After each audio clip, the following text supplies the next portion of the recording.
এক গ্রামের এক মা ছিল। তার ছিল ৬টি মেয়ে আর একমাত্র ছেলে। ছেলেটির বিয়ে ঠিক হল এক রাজকীয় ধুমধাম আয়োজনের মধ্যে।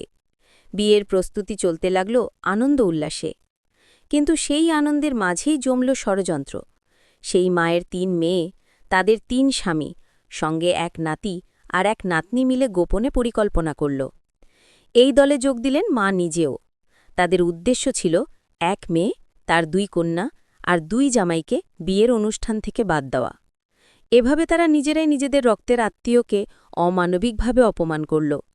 যাদের বাদ দেওয়া হল তারা কষ্ট ভেঙে পড়ল, আর যাদের ষড়যন্ত্র সফল হল তারা ভেবেছিল এতে তারা বড় কিছু অর্জন করল। কিন্তু ভাগ্যের নিয়মে অন্যায়কে কখনো আশীর্বাদ করা হয় না। বিয়ের অনুষ্ঠান শেষ হতেই আশীর্বাদের বদলে সেই মায়ের সংসারে ঢুকে গেল অশান্তি।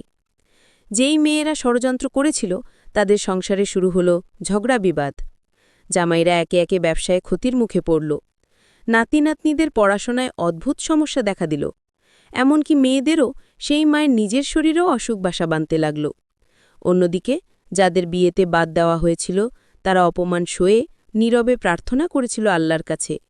তাদের সংসার যদিও কষ্টে শুরু হয়েছিল, ধীরে ধীরে সেখানে শান্তি, মমতা আর একে অপরকে ভালোবাসা আরও দৃঢ় হল। সময়ের সাথে সবাই টের পেল এই অশান্তির আসল কারণ সেই মা ও তার পরিবারের ষড়যন্ত্র। তখন মায়ের মনে হল, যদি সে নিজের সন্তানদের মধ্যে বিভেদ না ছড়াত তবে হয়তো আজ সবাই মিলে সুখে শান্তিতে থাকতে পারত। এভাবেই গল্পটি আমাদের শেখায়, রক্তের সম্পর্ক ভাঙতে ষড়যন্ত্র যতই করা হোক তার ফল কখনো শুভ হয় না। অন্যায় করলে তার প্রতিফল একদিন না একদিন ভোগ করতেই হয়।